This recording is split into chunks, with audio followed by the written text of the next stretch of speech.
Dagdag ko lang po dun sa sinabi ni Brother Jesse, yun sa apostasy. Actually, yung apostasy po ay na-encounter namin yan sa Family and Life during pre-ca na seminar namin. Isang participant namin yung nagkaroon ng problema. So, dito naging very challengeable ito kay Father L.A. Dahil siya po yung nag-handle nito. Ito po ay first time na na-encounter ng ating diocese. Yung ganitong klase ng kaso. First time din po ito na-encounter ng ating parokya. Ito po yung nangyari dito sa ating parokya. So ano po yung kaso? Bakit apostasy? Yung isa pong participant ay na-convert po siya ng Muslim. So, pag ikaw na-convert ng Muslim, kung ipinanganak na Kristiyano, naging Muslim ka, nag-Islam ka, bumalik ka ulit sa pagiging Kristiyano, hindi po ganun kadali. Dadaan po yan sa proseso. May prosesong dadaanan tayo. Kung nagbago ka ng iyong pananampalataya. Depende pa po yan doon sa ground ng kaso. Kung na-practice mo yung pagiging Muslim mo, medyo mas malalim. Pero kung hindi mo siya na-practice, dahil may mga dahilan lang kung bakit ka na-convert, ay medyo mababaw yan, madali-dali. Pero pag medyo na-practice mo na siya, katulad ni Robin Padilla, nag-convert na siya ng Muslim. Kung babalik siya sa pagiging Kristiyano niya, kung ano man yung kanyang, kung Katoliko man siya dati, medyo mahirap yun sa kanya. Kasi na-practice na niya.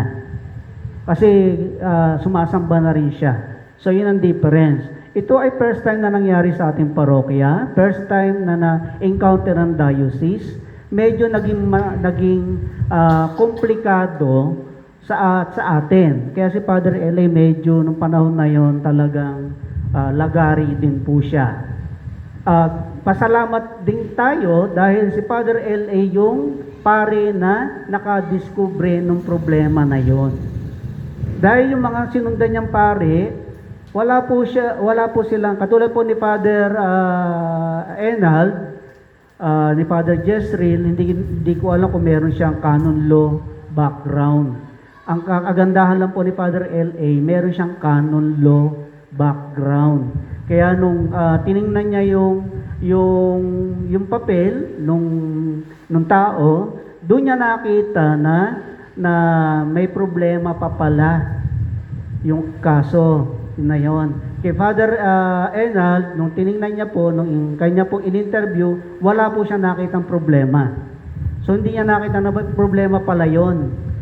Na dahil na Islam siya dati, na-convert na siya, doon niya nakita na, no, may problema pa po. Ito kasi dadaan ito sa tribunal. Dadaan siya sa tribunal sa diocese. Kailangan dumaan doon, may prosesong dadaanan.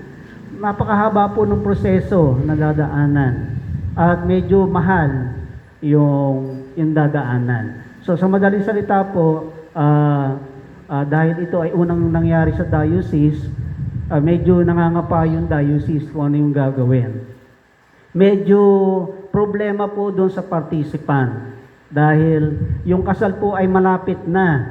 Kakasal po ng January, supposed to be dapat January kakasal, December 10 po na-discover yung problema. So medyo wala na po doon sa wala na isang buwan. So medyo, sabi ng tribunal, matagal po yung process. Kaya hindi matutuloy ng January 8. Siyempre, problema po yun doon sa participant. Doon sa ikakasal. Bakit? Kasi naihanda na po lahat. Yung kanilang abay, etc. Basta yung gagamitin sa kasal, yung venue, yung kakainin. So lahat po yun ay prepare na kasi akala nila wala nang problema. So yun po yung medyo iskandalo doon sa simbahan. Kaya medyo si Father Ellen, no? Tapos dadaan pa po ng simbang gabi. So lalo hindi mapaprocess kasi busy lahat ng pare. So yun yung naging challenge kay Father L.A. noon, yung time na yon. At very lucky lang talaga na si Father L.A. yung dumating sa atin at natulungan niya tayo doon sa problema na yon. Awa po ng Diyos, hindi po natuloy doon sa date na itinakda. Nag-adjust po ng 5 araw. Natuloy po ng baga kung January 8 po yung kasal, January 12 po natuloy yung kasal. Awa po ng Diyos ay na-address po yung problema.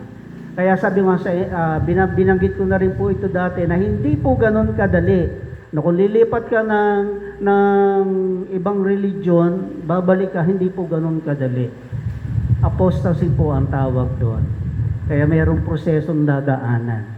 So tinanong ko rin kay Father L.A., paano po yung born again? Catholic ka, naging born again ka, bumalik ulit ng Catholic. Sabi ko, apostasy pa rin yung Father kasi tinakwil mo eh. Pero may paliwanag siya doon. Maganda po yung paliwanag niya doon. Kaya maganda pong pag-aralan. Maganda po siyang pag-aralan. So, yun lang po yung share ko. Okay, so magandang gabi.